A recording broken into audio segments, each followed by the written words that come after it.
بسم اللہ الرحمن الرحیم۔ السلام علیکم ورحمۃ اللہ وبرکاتہ۔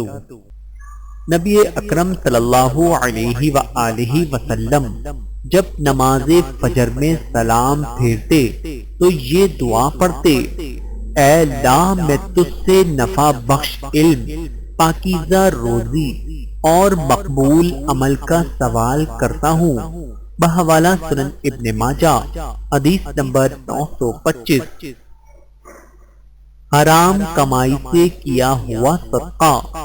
رسول اللہ صلی اللہ علیہ وآلہ وسلم نے ارشاد فرمایا: جو شخص مال حرام جمع کرے پھر اس کا صدقہ کر دے، اس کو اس میں کوئی ثواب نہیں ملے گا بلکہ اس پر الٹا اس کا وبال ہوگا۔ بحوالہ مستدرک حاکم، حدیث نمبر 1440۔ نیک ساتھی پانے کے لیے دعا: اے اللہ، مجھے کوئی نیک ساتھی عطا فرما۔ بحوالہ صحیح بخاری، حدیث نمبر 3742۔ مذاق میں بھی کسی پر لعنت نہ بھیجیں۔ رسول اللہ صلی اللہ علیہ وآلہ وسلم کے ارشاد مبارک میں ہے کہ مومن پر لعنت بھیجنا اسے قتل کرنے کے برابر ہے۔ بحوالہ صحیح بخاری۔ نوٹ: کسی پر لعنت بھیجنے کا مطلب اس کو اللہ کی رحمت سے دوری کی بد دعا دینا ہے۔ گالی دینے کی ممانعت۔ رسول اللہ صلی اللہ علیہ وآلہ وسلم نے ارشاد فرمایا: گالی گلوچ کرنے والے دو آدمیوں میں سے گالی کا گناہ ان میں سے شروع کرنے والے پر ہوگا جب تک مظلوم حد سے آگے نہ بڑھ جائے۔ بحوالہ سنن ترمذی و سنن ابی داؤد، صحیح مسلم۔ حلال روزی کمانا فرض ہے۔ نبی کریم صلی اللہ علیہ وآلہ وسلم کے ارشاد مبارکہ حلال مال کا طلب کرنا اصل فرائض کے بعد فرض ہے۔ بحوالہ طبرانی شریف۔ حلال کمائی کو طلب کرنا فرض ہے ہر مقصد یعنی دیگر فرائض کے بعد۔ بحوالہ شعیب الایمان۔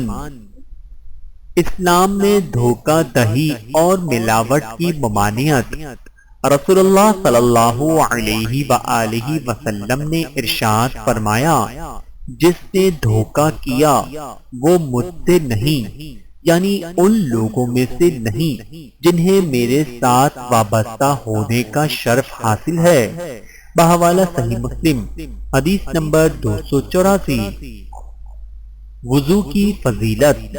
رسول اللہ صلی اللہ علیہ وآلہ وسلم نے ارشاد فرمایا: تم میرے پاس آؤ گے اس حال میں کہ وضو کی وجہ سے تمہارے ہاتھ، پاؤں اور پیشانیاں روشن ہوں گی۔ یہ میری امت کا نشان ہوگا اور کسی امت کا یہ نشان نہ ہوگا۔ بحوالہ سنن ابن ماجہ، حدیث نمبر 4282۔ رسول اللہ صلی اللہ علیہ وآلہ وسلم نے ارشاد فرمایا: جب تم میں سے کوئی دعا کرے تو اللہ سے قطعی طور پر مانگے اور یہ نہ کہے کہ اے اللہ، اگر تو چاہے تو مجھے عطا فرما، کیونکہ اللہ پر کوئی زبردستی کرنے والا نہیں ہے۔ بحوالہ صحیح بخاری، حدیث نمبر 6338۔ کھانے میں میانہ روی اور پیٹ بھر کر کھانے کی کراہت۔ نبی اکرم صلی اللہ علیہ وآلہ وسلم کے پاس ایک شخص نے ڈکار لیا تو آپ نے فرمایا: تم اپنی ڈکار ہم سے دور رکھو، اس لیے کہ دنیا میں سب سے زیادہ پیٹ بھر کر کھانے والا قیامت کے دن سب سے زیادہ بھوکا رہے گا۔ بحوالہ سنن ترمذی و سنن ابن ماجہ۔ رسول اللہ صلی اللہ علیہ وآلہ وسلم نے ارشاد فرمایا: کوئی قوم ہدایت پانے کے بعد جب گمراہ ہو جاتی ہے تو جھگڑالو اور مناظرہ باز ہو جاتی ہے۔ بحوالہ سنن ترمذی، حدیث نمبر 3253، یہ بھی جھوٹ شمار ہوگا۔ رسول اللہ صلی اللہ علیہ وآلہ وسلم نے ارشاد فرمایا، جو بچے سے یوں کہے کہ ادھر آؤ یہ لے لو اور پھر اسے کچھ نہ دے تو یہ جھوٹ ہے۔ بحوالہ مستند احمد، حدیث نمبر 9836۔ رسول اللہ صلی اللہ علیہ وآلہ وسلم نے ارشاد فرمایا، جو شخص اذان دے وہی اقامت کہے۔ بحوالہ سنن ابن ماجہ و سنن ابی داؤد و سنن ترمذی۔ اللہ تعالیٰ سے دعا ہے کہ اللہ تعالیٰ ہم سب کو سمجھنے کی اور عمل کرنے کی توفیق عطا فرمائے۔ آمین ثم آمین۔